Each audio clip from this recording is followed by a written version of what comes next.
As you see, our right wing is blown up. We are slowly, by that I mean rather quickly. And then the steward comes in. Everyone, your oxygen masks are going to drop from the ceiling. Here. Exits here. Please come forward. Babies first. We love them babies. Come up here, please. We love them. We love them babies. Them babies, they're fine. Can you imagine? Are we going to start this ever? Dude, we were recording for like the past hour. Yeah. Oh dear. All right, everyone. I would never have said that. Geez, Jake, ruined the intro. Wait, am I too loud? Mine's still not doing things.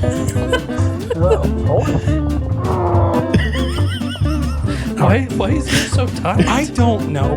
Mine's not tight at all. You know, have you ever thought like what people are thinking while we're saying these things? What? Because you realize I'm going to put like a majority of this in the podcast. Oh, that you're not tight at all? And with that, welcome to the Twaddling Along Podcast. This is what we're going to call the Tryptophan edition of the Twaddling Along Podcast because we're coming back from a Thanksgiving dinner with our family. That's true. And we are tired. Now, explain tryptophan to people, just in case someone, for some reason, doesn't know what that is. Joshua. And it sounded like who something, hasn't read a book in 10 years, Joshua. It sounded like something that should have been on our phobia podcast. Tryptophan. I'm terrified of tryptophan. What is that? I don't know. It has something to do with a fan and falling into it. I don't know. I was just about to say it sounds like a horrible joke. Tryptophan. Tryptophan, for those who don't know, is the chemical that's found in turkey that supposedly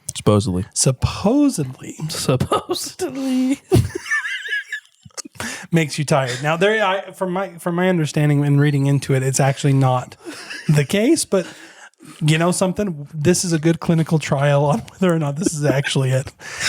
Now you're thinking to yourselves, number one, we haven't even done any introductions. Number two, we haven't introduced the topic, and number three, Josh hasn't gotten a Pop-Tart yet. So we are way behind. So let's start with at least one of those. I am your host, Dan McBride, here with my co-host and brothers, Jake, Macho, Picchu, and Josh. Colonies. Oh dear. Oh. This week on the Twaddling Along Podcast, we are going to be talking a little bit about the paranormal. You wouldn't think that with the way that we've started. It's that tryptophan, man. But that tryptophan is hard. So the chooser of this week's topic is actually Josh. Josh, what are we talking about this week?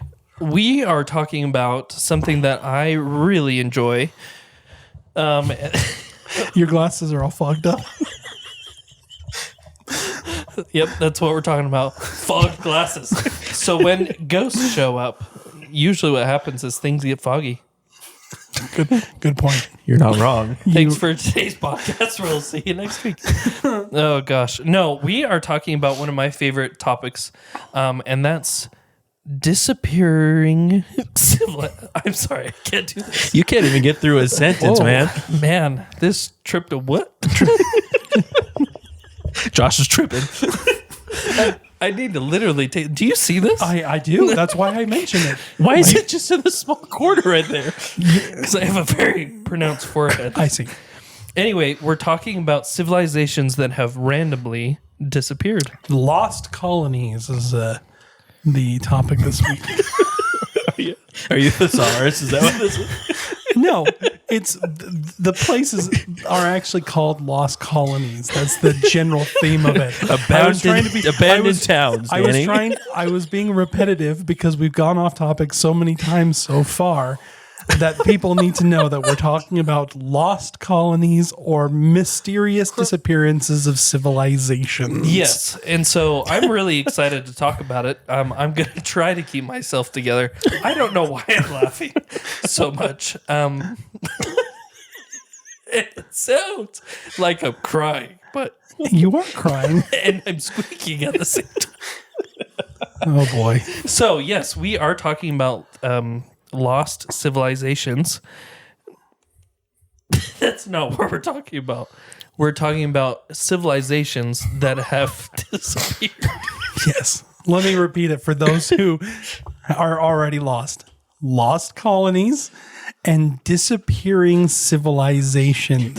Would you like to give us an example, Josh? And maybe that would help us continue. Yes, let's do that.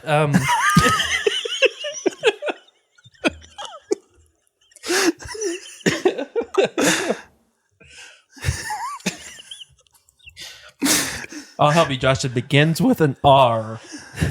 Roanoke. Roanoke Colony. And what is Roanoke Colony? All right. So Roanoke is what we're going to be talking a little bit about today, at least one of the places. And what do you guys know about Roanoke? Man, you passed that over so fast. That was quick. It was the first attempt for the English people to actually establish some kind of outside colonization from England, and was done by Sir Walter Raleigh. Ding, ding, ding, ding. You're right. Thank you. Thanks, Josh. Yes, I actually learned a little bit more about this, that I was always under the belief that it was around the Virginia colony in 1610, and it was just prior to that, but it was actually much earlier, about 20 years earlier in the 1590s. Yeah, 1585 is when they established it, and then the disappearance happened at literally 1590. Yeah. Yeah. Which is crazy how you could just lose just a ton of people that go out and then disappear. Yeah. So, and here's the thing that I always am shocked at. Every time I think I've relearned this like 12 times when it comes to Roanoke. Roanoke is not in New England. No. Roanoke is in North Carolina. Yeah, it's southern. Yeah. So it's the other thing is it was you're right. It wasn't like a small colony. Mm-mm. We're not talking 10 or 20 people. We're talking 120 colonists that just disappeared. Yeah. Over the course of several years, they dropped them off. It was reported that their little colony had been established. And then when the Virginia colony came, several years later, it was completely wiped out. There was no one left. No remnants of the town other than the words Roanoke carved into a tree, which is still there, I think. I could be making that up. But I was going to say, it's not Roanoke that's carved in the tree. I think it's a... Crow. Yeah, it's I don't know. I have it in my notes somewhere. And by notes, I mean Wikipedia. Yeah. Croatoan? Yeah. Which were the local natives. They were the local natives. Yeah, and so that causes us to go into kind of the reason or possible reasons of what happened to this colony. There's kind of three kind of hypotheses. Yeah, theories of where they ended up being. And one of them, and one of the earliest, was that they were completely massacred by the native people in the area. Right. That they were surrounded, killed, and everything was taken. Which is crazy. Well, it's scary. One of the things, and obviously, coming off of our Thanksgiving episode where we kind of talked about the best case scenario of settlers getting in touch with the native people of the land and having them help them and having them get established and everything. This is a story that wasn't all that much earlier, that could have been that they literally were just massacred and their bodies thrown into the sea. Yep. Or buried or something like that.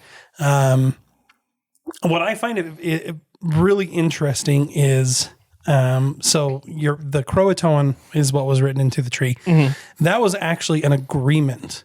So it wasn't something that is just random. And sometimes when you're watching something on this, especially on the History Channel, they like to pretend like, and then they carved something in the tree. Mysterious. But that was actually like a normal thing to do. Like Sir Walter Raleigh, when he established the colony, he came forth and he said, okay, if you move what we need you to do is we need you to give us an idea of where you moved to. So on this tree, in this specific area, write what happened. Mm-hmm.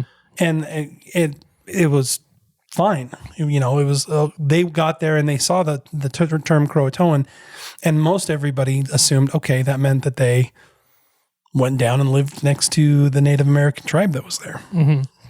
Yeah, in fact, a few years after they discovered that the Roanoke colony was completely gone, they talked to the natives in the area, and it was under the belief that there was actually a peace treaty done by the chief in the area with the Roanoke colony, and that the brother of the chief led a band of warriors, and that's who massacred them completely blind. And that's why there was no remnants, because it was a blind side that just took everyone out.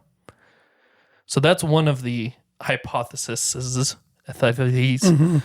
of what happened. But there's some other theories that have come out that I think are pretty cool. The next one that I want to talk about is them actually integrating themselves with the natives in the area, which I think is more plausible because of the conditions that they went through, not having really established any, not supermarkets or whatever to go get their food. They went to the closest source, which was the native people. Yeah, Croatoan Island. Mm-hmm. And so there have been some studies and some records later on, 20, 30, 50 years later, that they found natives wearing European clothing in the area. In fact, John Smith, who was with the Virginia Company and is most widely known from the Pocahontas story, wrote that there were European-clothed Native Americans in the area that he believed were the Roanoke people that had somehow gotten there and had completely integrated themselves with the people and somehow forgot who they were. That's what's also curious. That is weird. No one came out and was like, oh yeah, we're that colony that just, completely vanished off the face of the earth. No one came forward and did that. So, well, and I think, so there's also a bit of politics get played into this really heavily, and something that I didn't even realize until I started looking into this, and that's they kind of left it dubious on purpose for a couple years. Number one, because the more if you could go back to who was ever giving you money and say something along the lines of, well, we don't know what happened to the colonists, then your funding doesn't stop. Your funding kind of keeps going. And Sir Walter, I think, was playing a little bit of a game, because they did go back in 1590, saw that it was said Croatoan. The site was dismantled. The houses had been taken down. It looked like literally they just kind of picked up everything and were trying to reestablish some other place, which made a real, lots of sense. And they just couldn't get to them. Like, they wanted to. The whole plan was, we're going to go out to the island, the Croatoan Island. That's probably where they are. And we're going to pick them up and we're going to resupply them. And they had misfortune. I think it was an anchor thing that snapped or something along those lines. And so they just couldn't get out there. But the people at the time really did just assume, oh no, they're still there. They're fine. They just relocated. But Sir Walter Raleigh was like, well, they could have been massacred. They could have been killed. They could have been massacred. Well, wasn't Walter's daughter amongst the colonists? Oh, I don't know. Was he? Yeah, because I thought, if I remember correctly, and I could be wrong, it was either Walter or another head of the company. His daughter is the one that gave birth to the first colonist baby in the area. I didn't know that. So I'm trying, and if I remember correctly, I want to say, I think the daughter was named Virginia. Really? I don't know if that's Walter Raleigh, at least according to Wikipedia. That's not who it is. It might be someone else. I'm trying to think of, because there was someone that was there with him, and unfortunately I didn't write it down, of course, because that'd be silly. But he went there with his daughter and husband, and then they had the baby there, and then he had to go back, and he kept trying to come back, but there was the Anglo-Spanish War happened, so he wasn't able to return, and he was one of the main ones that went back and couldn't find his daughter, and then they had to go back to England, and he never was able to go back. So he died not knowing what happened. Oh, I don't know that story, but that's, I mean, let's be honest, very well could I'm just trying to remember if it was. Well, I don't think it was Walter. Walter, as Danny was saying, was a very political person because he tried to stop the reign of James I after Elizabeth. And he ended up being charged with treason and was beheaded. Yeah, that was later. So it was someone. I'm trying to remember who it was, though. Well, and this is Sir Walter Raleigh is actually someone I would love to cover maybe in a future podcast because he is kind of a weird character. So he built a whole expedition around the fact that he wanted to go and like save these people, go to Roanoke Colony and save these people. But it was actually a whole big guise for him to go look for the city of gold, El Dorado. Interesting. Yeah. So like he had no, this is in 1595, he had no thought of actually going and looking for these colonists at all. He was all just about, hey, I'm going to say that I'm doing this, but what I'm really doing is I am going to go and I'm going to find the city of gold. Which, I mean, if according to Spanish lore, that wasn't too far away from North Carolina. It was just, a little bit further south and around Florida or the Mississippi. By the way, Jake, it's John White. Oh, that's okay. So it was John White, and he had the daughter. Yep. And was the grandbaby Virginia? Virginia, yep.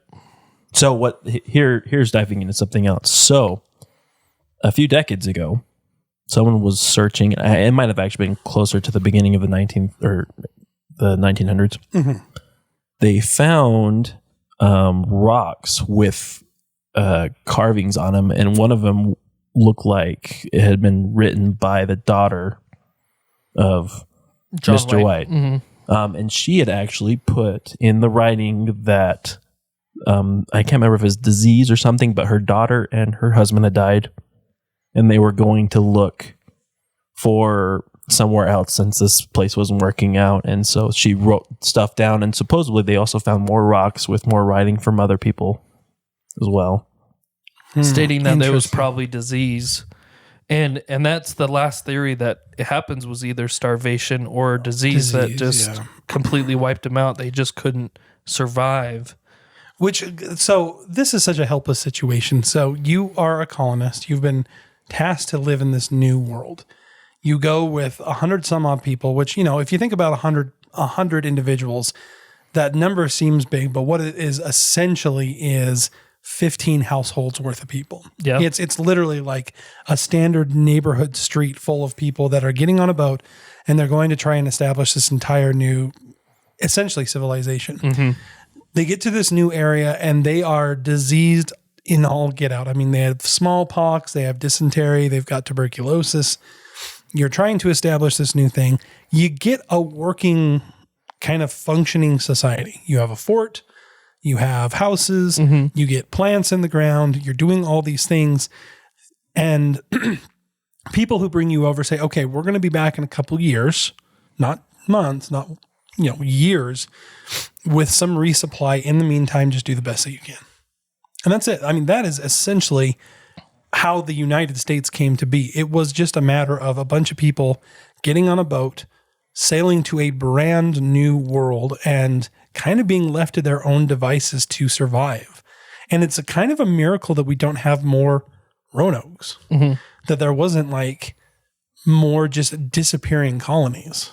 Yeah. Well, with John White, like he was going to stay, but they needed resources so badly that they asked him personally to go back because they trusted him probably more than Walter Raleigh and some of the other stuff.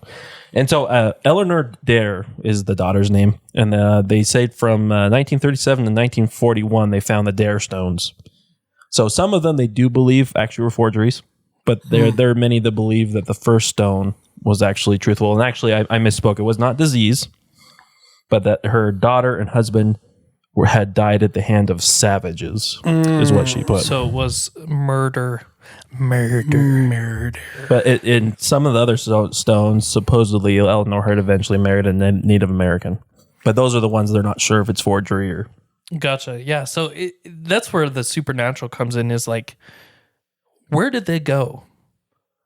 I don't know. What are they doing? There's a really cool quote by Adrian Masters, who's a University of Texas professor and historian, who says it's the Area 51 of colonial history. Literally. Like this is the one, and what he means by that, not necessarily even in our day, but in colonial America and onward, this was kind of the mystery. Yeah. And it's part of the reason they cite in a couple of things that part of the reason that North Carolina wasn't as established. It was kind of a cursed place.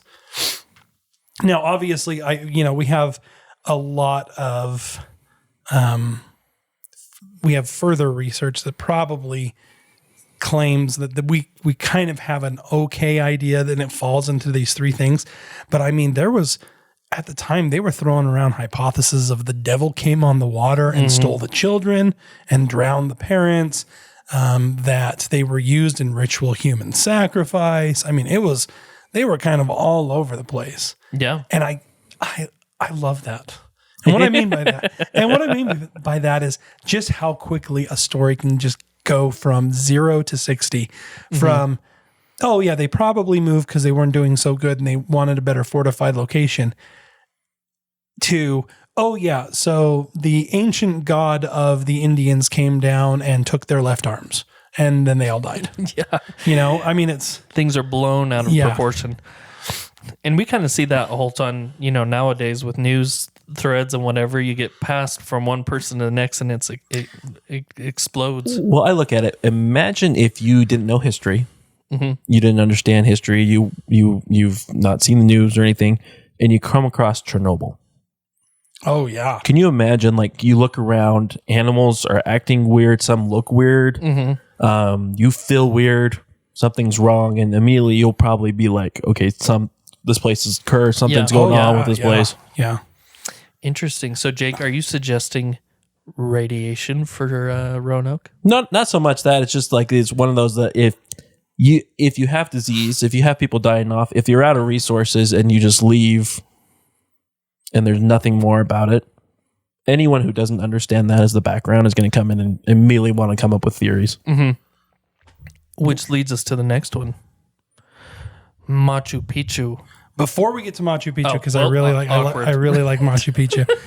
So, did you know Pocahontas has kind of a big to do with Roanoke? With Roanoke? No, I didn't know that.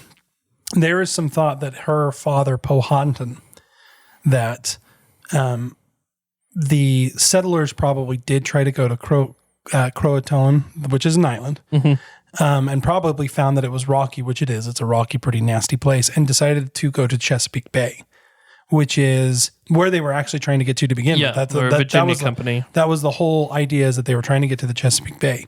And there is some thought that Powhatan killed them all. And that is probably why he had some knowledge of the white men before the Virginia Company came along. That he had some kind of deeper understanding of what was happening and what to kind of expect, which is, why he kind of did what he did. Yeah, because there was hostility immediately in that area. Unlike the Pilgrims that we talked about, there were somewhat peace for a little bit of time, but Virginia Company, it was basically all out war in the very beginning. Well, with the Pilgrims, I mean, they came to an already destroyed town because of disease and stuff. So, Native American settlement, I should say. Yeah. So is Pocahontas a European descendant? I don't think so. Oh, well, I mean, if you go into some deep conspiracies, actually, some people do claim that. They think that Powhatan probably took one of the brides of the Croatoan people, and that could have been where Pocahontas came from. But we're talking some deep, Eleanor. We're talking like deep in the web conspiracy theories that you definitely don't want to. Crazy Uncle Dan hanging out in the basement. Yep. Pocahontas was halfway. I don't necessarily want to be canceled for that one. Yeah. It's a conspiracy theory. More than likely, And most archaeologists and anthropologists agree that when you're talking about the lost city of Roanoke, it was they had a plan to move because they were suffering with something already, probably disease, and they just didn't move correctly enough. And some of them could have gone and assimilated with the tribe. Some of them, most of them probably died off because I think that the mortality rate of a colonist was upwards to 50%. It was ridiculous. Yeah, it was super high, if not even more than that. So, I mean, it kind of takes away a little bit from the mystery, a little bit, but at the same time, like, I can't help but respect the people that even tried it, because I wouldn't. I would have been safely in my slums in London. Yeah, I mean, seriously, they had never done anything like this probably prior to that. And so the mystery itself of going and encountering these people that were so bizarre to those people at that time, very interesting. Or aliens. Aliens, and we'll talk about aliens in just a moment. But moving forward to Machu Picchu. Machu Picchu. Machu Picchu. Or as I accidentally typed in, Macho Picchu. So here's Machu. what's an interesting fact. Do you realize that there's only about 100 years that separates Roanoke and Machu Picchu? Oh, really?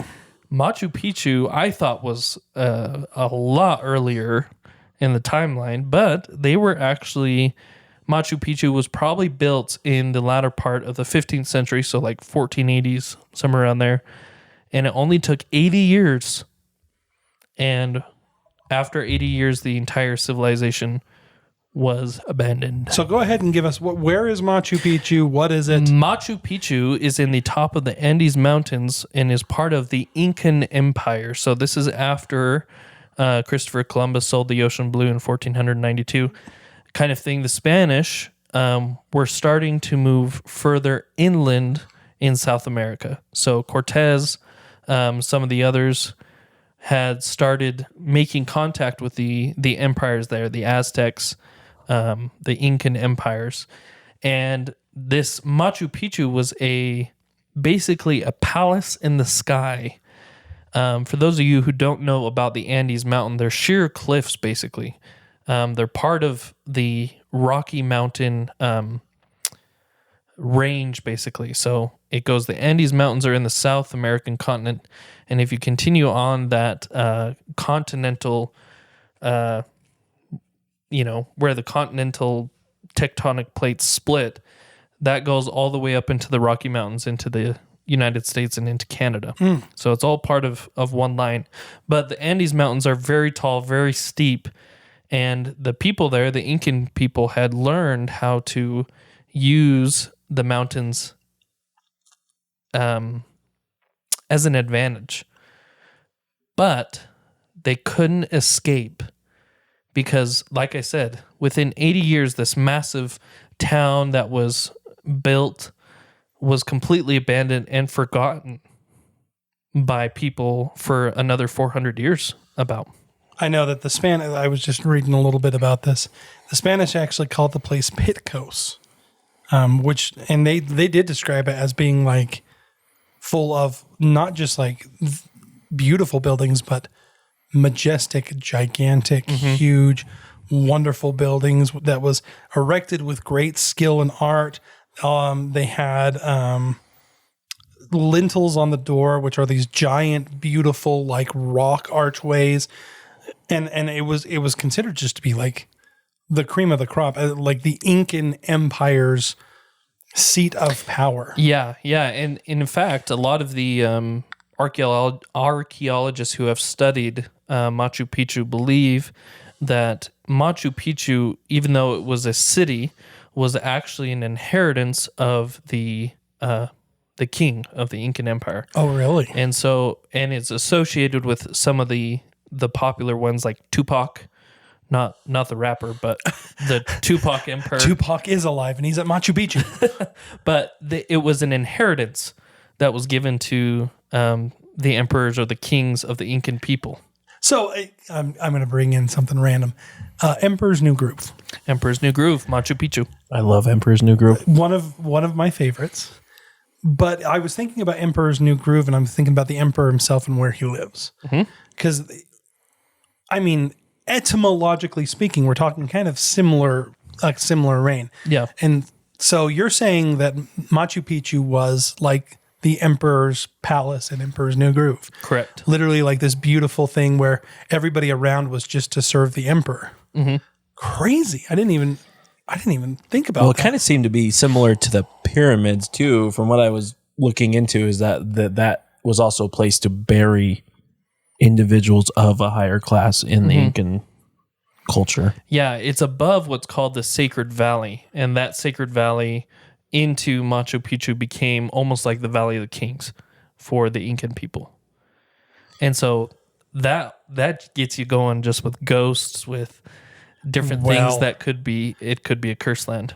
Well, one of the big things that they found is those who were not buried, there's some pretty clear indications that there was some human sacrifice going on up there. Correct. And that this was a different kind of human sacrifice in that they were sacrificed as a way to kind of keep a dead lord company. So in other words, there was a lot the whole South America had a lot of human sacrifice going wrong, Tenochtitlan, Teotihuacan, there's a lot of big things about like things going on, but in Machu Picchu specifically, they think you have a dead royal and that dead royal needs to be served. He needs servants. So they just killed off a whole bunch of people to become his servants and didn't bury him, kind of just threw him around. Maybe it was cursed. And that's some bad juju going on up there. If you're killing people like that just for what is essentially like, oh, well, you need servants, so we're gonna kill them for servants. And that ties in with what Jake said earlier about relating back to like Egypt, because they did the same thing with Egypt. When a pharaoh died and the pyramids, this was older Egypt, the people would go in to bury him, and then they'd seal the tomb with everyone in, so that all the servants, all the priests, all the stuff could be with them in the afterlife. And so that's one of the first theories that came out, is that this entire civilization was actually sacrificed because of the death of the king. Oh, crazy. My favorite thing about Machu Picchu is that the architecture and how in heaven's name were they able to use the tools that we think they had to make the stones the way they were.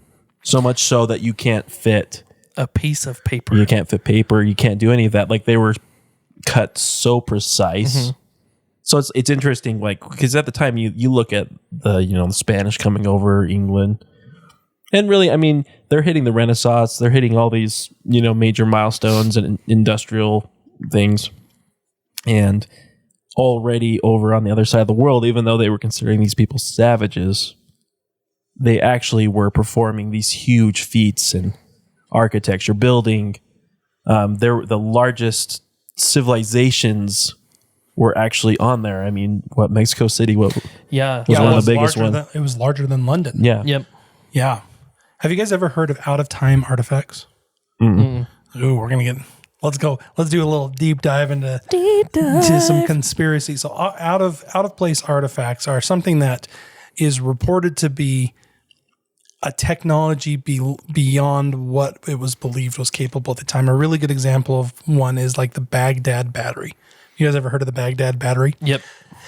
So just in simple terms, Baghdad battery was literally just what it says. It was it's like a ceramic pot. A ceramic pot that was capable of conducting electricity hundreds upon hundreds upon hundreds of years before the idea of electricity was even well known.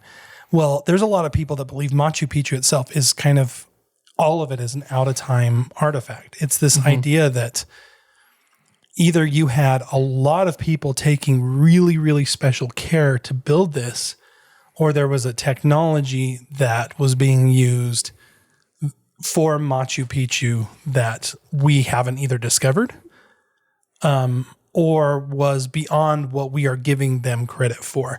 And I a lot of times when people start talking about out of place and out of time artifacts, a lot of people, the very first thing people are like, oh, aliens. Yeah, that's the ancient big, alien. that's the big ancient alien things. Yeah. Where they're like, oh, definitely. And I am a little more skeptical of that. I think more than likely it's just, we just don't give credit where credit's due. That humans for a very long time have been capable of some pretty amazing things and probably had the technology, and we just keep losing it. Mm-hmm. We build up the technology and then it's lost. And we build up the technology and then it's lost. We build up the technology and it's lost. And it's only been this last time that we've kind of preserved it long enough that we've been able to kind of do it. And I think when it comes to the Incan Empire, I mean, it could have been a place where they just had craftsmen that were beyond amazing, that were fitting. I mean, there are some crazy stats on Machu Picchu. They're fitting stones together that weigh on the tons, and they're so precisely carved out that you cannot, micronically, you can't fit anything in between the crevices. I mean, it's built without need of mortar or anything like that. And it's funny to me because we brought up the pyramids before, but it's funny to me that we keep getting the same story. Mm-hmm. You know what I'm talking about? Yeah, like, how are the pyramids made? How are the pyramids made? How was Machu Picchu made? How was the great Chinese emperor's tomb made with the lead? How was Göbekli Tepe made? And it's kind of like, maybe you guys need to give us a little bit more credit. Mm-hmm. Maybe we're a little bit smarter than the ancestors were a little bit more intelligent. Well, I think it's because oftentimes we look at Europe as like the center of like the boom of technology, intelligence and stuff. But often you look at, other parts of the world knew way longer before us that the world was round. Yeah. Others knew that the earth was not the center, but that we were rotating around the sun. Like other civilizations already knew this, but for some reason, the ones that we focus on tend to be the European ones and everything. To the conquer goes the right to write history. Mm-hmm. And the Europeans kind of did go around and conquer a whole lot of things. And that gets into a lot of politics that I don't necessarily want to get into, but one of the very interesting things that I always come up with is like, you look at the Renaissance of the Europeans versus the Renaissance of the Arabic world. Mm-hmm. Where algebra comes from. That was 500 or 600 years before, modern math caught up to the Europeans. And would a European from the 1300s go into, Baghdad or one of these great Arabic cities and be like, aliens have helped the Arabic people learn this math.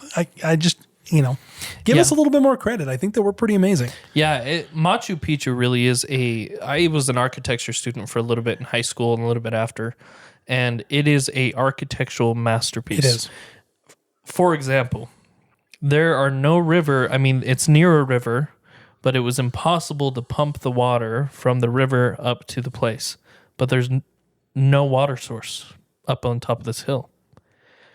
They calculated, the Incans somehow figured out that it received enough rain on this side of the mountain that they can supply the whole city with just rainwater. So they created aqueducts, they created water wells and different things that collected the water, and so they never had to. So when it was discovered, there was actually still flowing water in the aqueducts of Machu Picchu. Really? Yep. So much so that they can irrigate. When they discovered their farming system, which is the steppe farming system, revolutionary.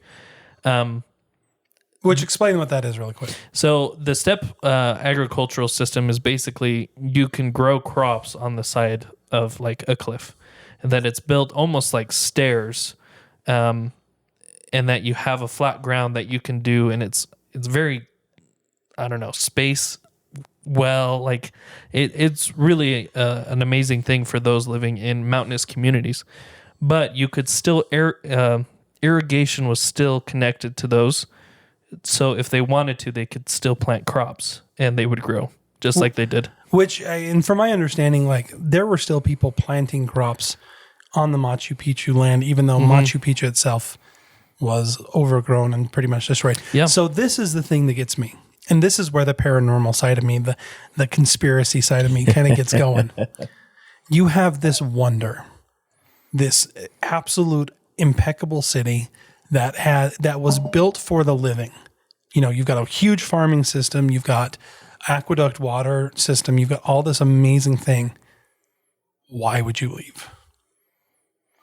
And that is the fun. It creeps me out because not only did they leave, then it was just lost. Yep, totally grown over. The entire history of this, what people are considering to be like world wonder level kind of is just gone. It's just completely and utterly gone, and not like over hundreds of years, like you just said. It was 80 years, and it was just gone. Yep. And what scares me to death is how quickly we can forget something as a human civilization in 80 years. Yep. It just goes away. Ugh. They don't learn from history; they forget about it. Well, and Jake brought up, you know, What'd you bring up, Jake? Ukrainian city. Oh, Chernobyl. Chernobyl, yeah. Where who's to say that our kids, when they're adults, will have access to the history of Chernobyl and not and actually be able to tell that was something? Or are they going to go to it and, like Jake said, are they going to go to it and be like, what happened here? Yeah. And then their kids come, and then, you know, that's when the stories start going, and the things become legend and myth and cursed places and everything like that. It's just so cool because, like, I mean, Machu Picchu is one of these, but they are starting to discover more and more of these civilizations in South America, Central America, especially now that they're utilizing the LiDAR scans. Yeah, yeah. Have you guys ever seen LiDAR in use? I think it's so incredible. It is the coolest thing I have ever seen. Like this, so in my neck of the woods, a lot of times they'll use LiDAR to detect water. And so they've got it connected to helicopters and they'll fly LiDAR over it. The interpretive analytics that come from LiDAR is stunning. Like the amount of like information that you can get from LiDAR is crazy. It's the one that there was one in Guatemala that was discovered in 2023. And after doing the scan, they found 650 square miles of a civilization. Yeah. With 60,000 buildings that are all just hanging out in this forest, and just people are unaware of, at least we are. Yeah. I'm sure others are aware of it. And it's just like, isn't that crazy that builds up? And yet before, this was such a populated, amazing place that probably was just because of war and other things was wiped out. Or disease, unfortunately, because, you know, disease took out a majority of the natives at the time. But yeah, here's what I think so crazy about Machu Picchu, though, is because the Incans, though they were conquered, they interbred with the Spanish. Sure. And so there's descendants of Incans. Sure, Hispaniolas. Yeah. Why did they forget? Yeah, I don't know. And the thing is it's not too far from huge current day civilizations. Yeah. And so it's like, did they just not want to go up there? Was there something that had happened up there that just wasn't good? I don't know. Well, we talk about, like, because it was considered a kingly place, a place that was, you know, really in high regard for people of the higher class, probably in their civilization. I'm sure that, I mean, they probably didn't know too much about it because they weren't allowed to. And those are the ones that ended up staying down and moving away from the Spanish and having descendants and stuff that were probably that way. And that's why, I mean, it was a holy place, but then you forget about it because it's not part of your day to day. Yeah. Yeah. Isn't it interesting that could be related to like Mount Olympus? That this civilization is up in the clouds. They are, you know, high, rich people, have this amazing things, and then all of a sudden just poof. I want to know if someone ever actually tried to climb Mount Olympus during that time. You know, I have thought that, dozens of times, because Mount Olympus isn't, from my understanding, it's not that big of a mountain. Yeah, I don't know. Like, we're not talking like K2 or Everest. We're talking like it's, probably the size of big cotton, one of the big cottonwoods. Well, here's what's crazy. Just random tangent. Machu Picchu isn't that far off the ground either. Oh, is it not? It's only Well, I thought it was pretty high. 7,970 feet above sea level. That's pretty high. But I mean, is that coming from sea level? I mean, because they probably don't have a whole lot of. Yeah, I mean, it isn't like what I'm saying is it's up in the mountains, of course. Uh-huh. But here in Utah, we're at 4,000 feet. Brighton is over 8,000 feet. Yeah. It's below Brighton Resort from where we are. But I mean, we don't, because we're so high in elevation. I Yeah. mean, that doesn't seem that high. But I mean, if you're close to sea level and 7,000 feet, is probably really high. Yeah, I'm looking here. I'm thinking that most of the civilization of the Incas and the Spanish conquistadors, they weren't that. They were probably pretty similar elevation so to what we are here. it in Salt looks Lake. like it was about the closest towns were about 1,000 meters. So whatever that about is in 3,000 feet. Yeah, about 3. So like the difference between us and Brighton, but it would be like Brighton is not too far away from where we are. Well, it would be like in Brighton there existing 100 years ago some great and powerful thing, and disappearing, which there kind of was. Yeah. Because in Brighton 100 years ago, you had one of the most populous and popular resorts. Mm-hmm. And that was, and we're not talking about we're not talking ski resorts, but we're talking like they had a beautiful, huge lodge that was sitting on Silver Lake. Did you guys know that? It was a resort town. It was a huge, beautiful lodge right on top of Silver Lake. I would dare someone to try and find where the foundations of that thing are nowadays, because it's gone. Yeah, and I trudged through all the swamp stuff for my all previous of job. All So of us did. So that's where I got chased by a moose with her child. her calf. Yeah. Nice. When I was on the phone with my wife. Hey, honey, I gotta go. I'm being chased by a moose. That was one I was talking with, and it was like, "Hey, we're just gonna." Oh, and I said a bad word because it was one you turn and you see what's gonna happen. Yeah. And thankfully, there was enough brush that I was able to run, so the mom couldn't get me. But that's one I didn't really report either. I probably should have reported that.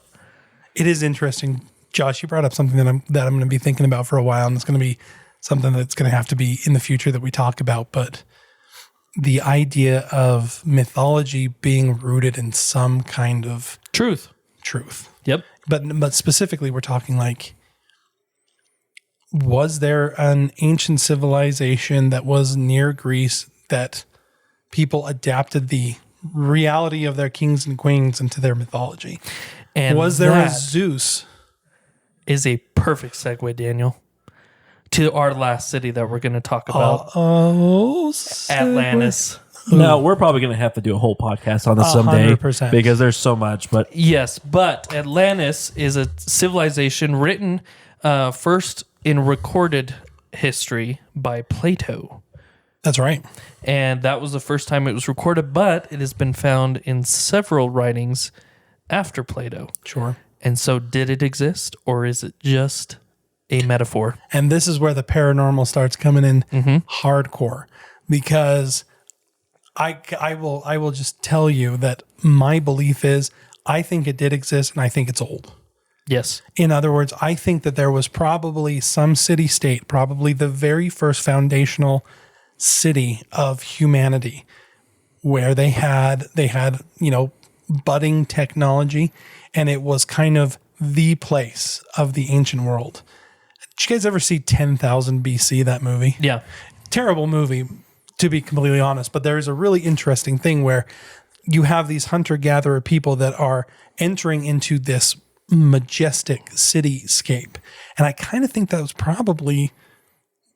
could probably be the case. Most of the world is hunter-gatherers. They're wandering around, scraping by, but there could have just been this ancient city where there was enough people that with enough commonality that they established themselves, and it just got passed down through history. And I think it could have been destroyed.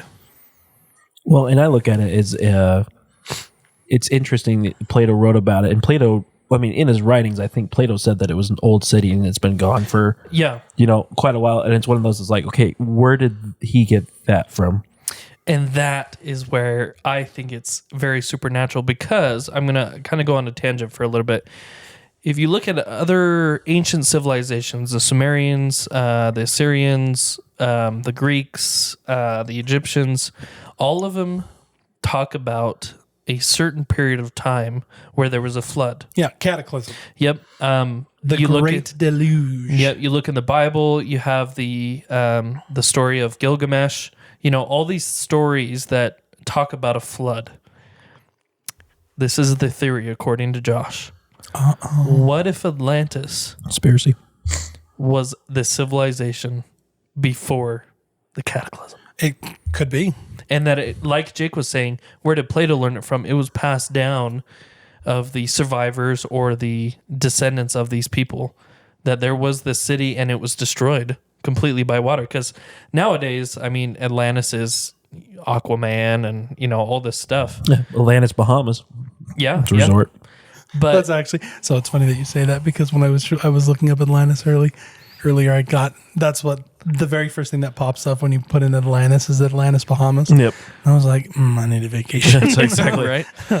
But it could have been passed down for centuries, if not millennia, of this civilization that, like you said, Danny, could have been this very advanced civilization. Sure. Just like we were talking about how we get advanced and then usually someone comes and kills people off with that knowledge and you have to kind of restart.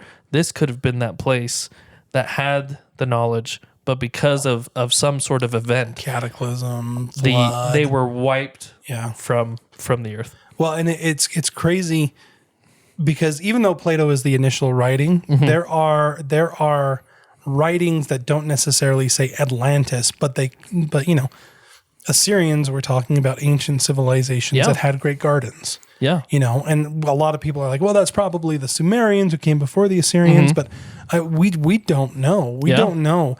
And the freaky thing to me is when we discovered Göbekli Tepe, which for people who don't know, we'll do Göbekli Tepe too on the podcast sometime.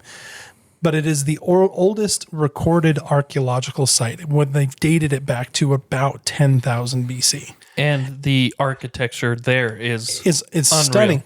But the problem is modern day anthropology and archaeology, the claim is, well, we weren't building at that time. Nope. We weren't building on this scale. So the discovery of this site with some pretty intricate, you know, statues and some pretty intricate, you know, things, it's left us all kind of scrambling. We're saying, okay, well, wait a minute. If this is the case, if this is some reality, if this is some kind of, you know, once again, I'm going to just say the out of place artifact or out of place civilization.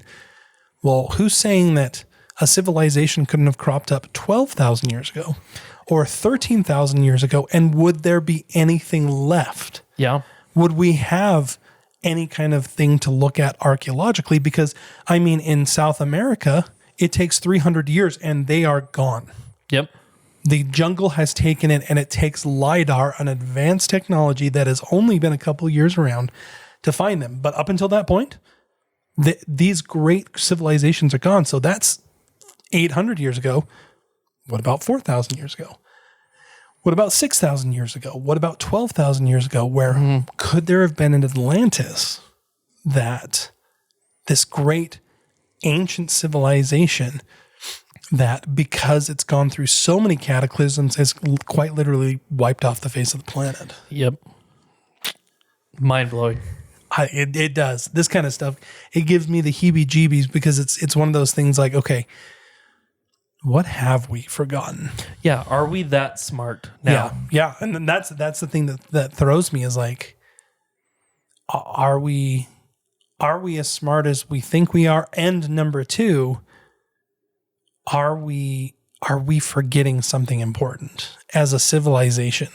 Is there some kind of wisdom that just hasn't caught up to us yet, that maybe one of these great civilizations lost?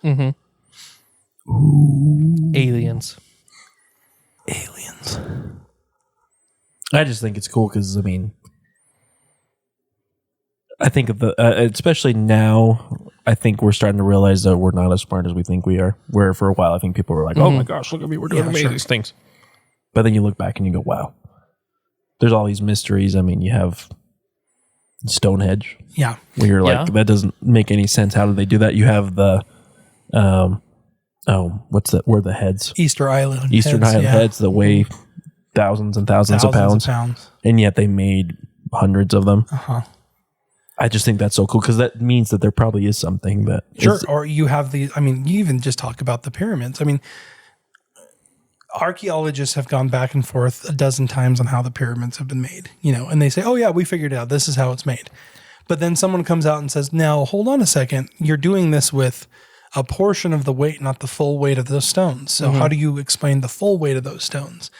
And it becomes a little bit harder to describe. So, And as we talked about in the first episode, they were ancient when ancient people were around. Exactly. Oh, yeah. And that's exactly right. Good throwback. For those of you who want to know what we're talking about, go back to the King Tut episode number 1. When we were still trying to figure things out. Which we still are. And you think about it, King Tut would have thought Atlantis was ancient. Could be. Well, King Tut thought that the pyramids were 1,000 years old by the time King Tut was wandering about. Yeah. Like I think that we said during there, it's us equivalent. It's us looking at Notre Dame. Yeah. We see Notre Dame as an ancient edifice, and that's what he felt about the pyramids. Yeah. And to think that even the Sphinx is carbon dated to even older than the pyramids. So, what do you think? I don't know. When we talk about lost colonies, the spooky side of lost colonies to me isn't like the cursed nature or the potential of like, oh, the Wendigo went and ate the people of Roanoke. That's not the spooky nature of me. For me, the spooky nature and the paranormal nature is the what have we forgotten? What have we lost? Bigfoot. Could be Bigfoot. Maybe Bigfoot was an Atlantean. Oh, have you guys, okay, we're half tangent, and I'm not going to go into this here. Have you guys heard of the connection between Goliath and Atlantis that some people think? As in Goliath of biblical terms? David and Goliath? And his brothers and dad who are all like 9 to 10 feet. They were giants. Well, specifically, like, where did they come from? That's true, because there was, as it's mentioned in several historical records, a group, and if were a people of giants that lived. I mean, even in the earliest parts of Genesis, it talks about that there were giants. Yeah. There were giants on the land. Yep, and like I said, we can even go outside of, the Bible with the story of Gilgamesh, and different religions. Hindu religions talk about giants, that they were people on the earth at one point. Well, the crazy thing, and this is, like I said, I don't want to spend too much time on this, but it's kind of a fun little side note. So the people of Philistine, there is some strong belief that the people of Philistine who lived in the Palestinian area on one of the banks were actually Greek, right? However, they were big people. Yeah. Big, giant, and technologically kind of advanced for the time people. And this is where the connection of Atlantis comes in, is were those people who modern day archaeologists believe were probably from the European area, specifically the Mediterranean area, were they remnants of an ancient civilization that came and established themselves after a cataclysm that wiped out their ancient civilization? Well, they even have them in America. Giants. Yeah, they have these red-headed giants. The red-headed giants that were kind of natives. That were, I mean, they've done skeletons and found a little bit. They haven't found, I don't think they found a full one yet. No, they haven't, but they have found skulls that are enlarged. Yeah, and they're thinking that, I mean, they might have been about 8 to 9 feet. Yep. And red hair. They were cannibals, so I mean, Wendigo. There you go. Wendigo. But Bigfoot. That you have these other people that spread out that do that. They have red-headed mummies down in South America. I think Peru. Yeah, even King Ramses was redhead. So, the Irish were big people. Redhead. It's all the redheaded people. It's the redheads. We're dying off. The my gingers. gosh. Gingers. They're responsible for everything. So, to wrap this up. Little Orphan Annie. Oh my gosh. Oh, She's Atlantean. But to wrap this up, Orphan Annie.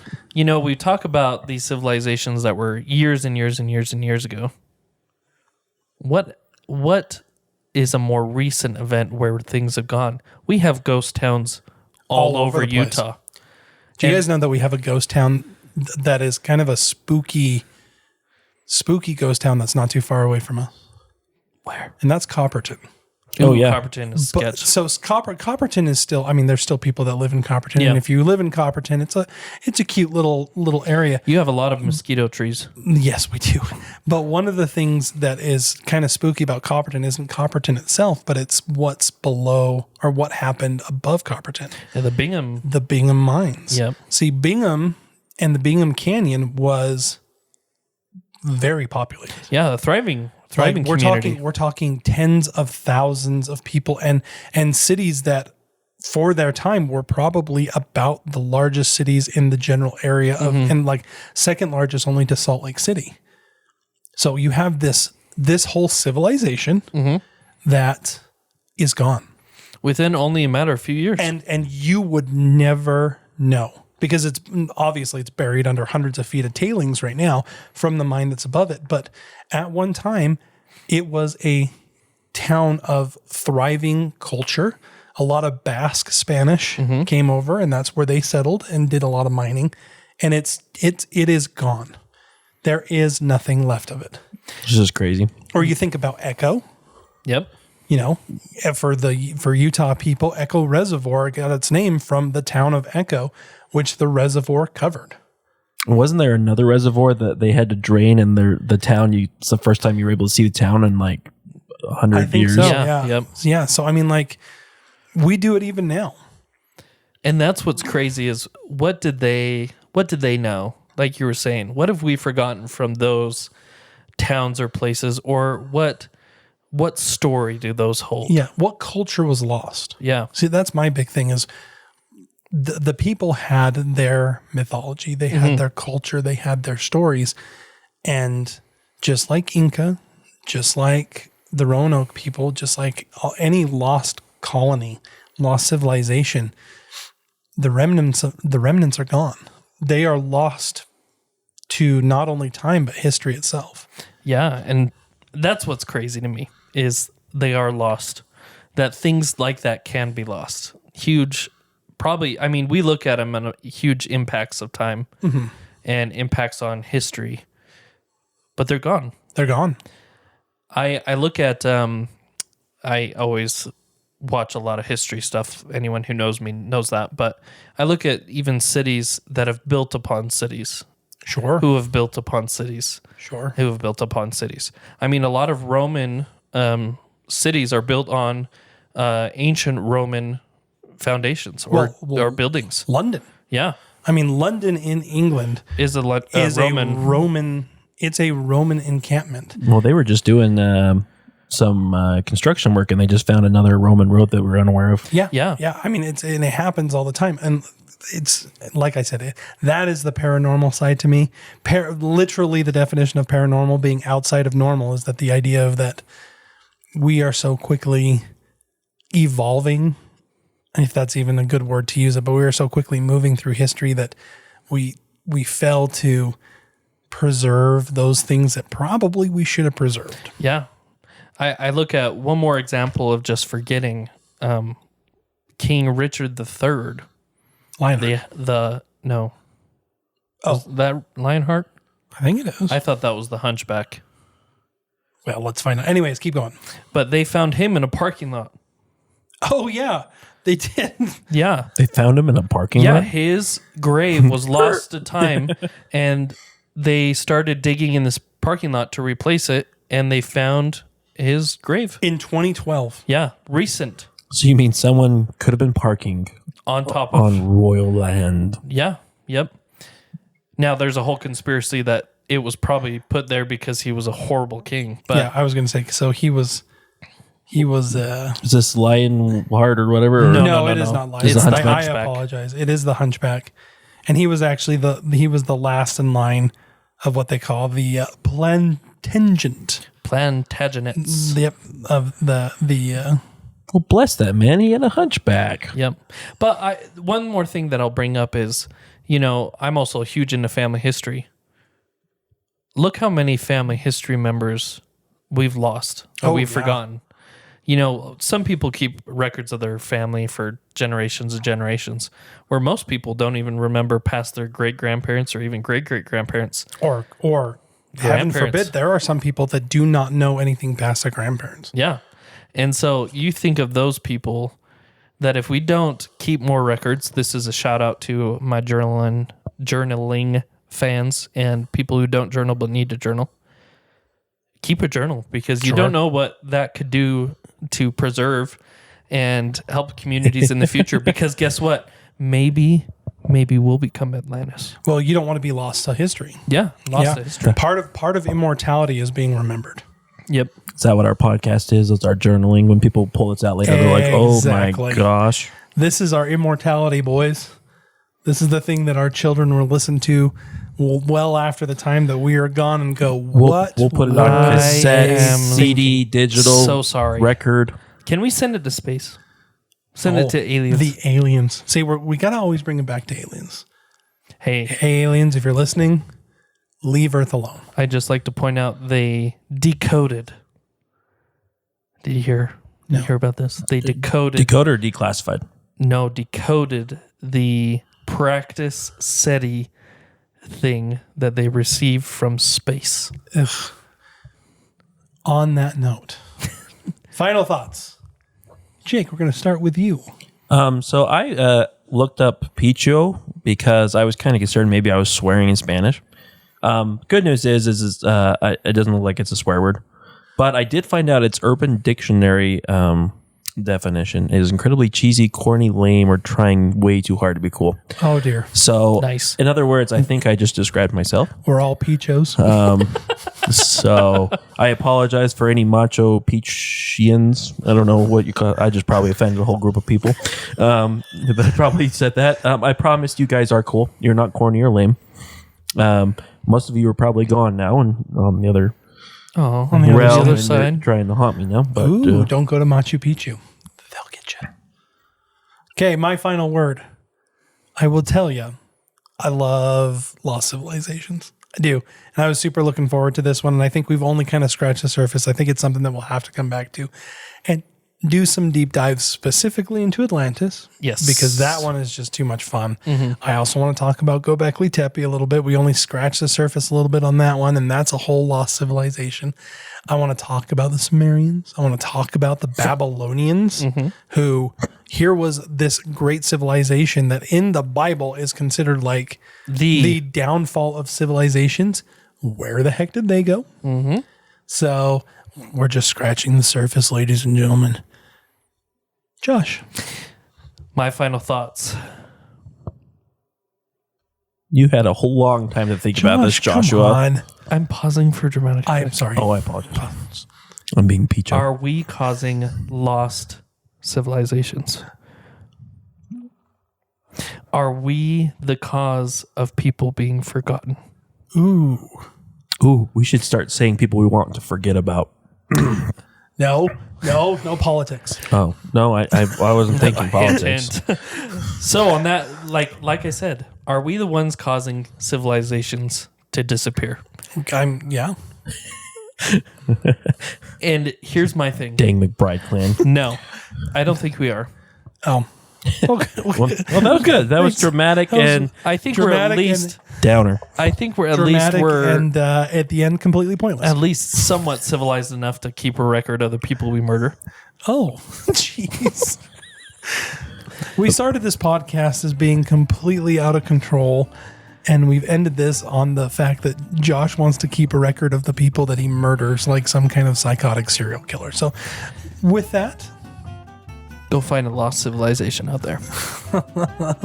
And then let us know on emails yes, at twaddlingabout.com. Emails at twaddlingalong.com. Did I say about? You did. I'm such an idiot. I did that last week too, but emails at twaddlingalong.com is where you can leave your thoughts. Please rank us and rate us on Apple Podcasts and Spotify. That is helping. They're slowly starting to trickle in. It's been very helpful. We will see you next week. That will be the last of our 3 in a row. There will be a break after next week's, and then we will start right back on for December, the Christmas season. Christmas, Santa Claus, paranormal. Santa Claus is coming. I think you have history next month, eh? I do have history next month, and I am excited. I've actually got a really good one. Next week, I've actually got next week's too, a human condition one that I've been concocting. So I hope everybody's going to enjoy us and join us next week for that. Thank you all. We will see you next week. See ya. Oh, I just found out that there's a Spanish word for peco, which means bosom or boob. Good thing I didn't say that word.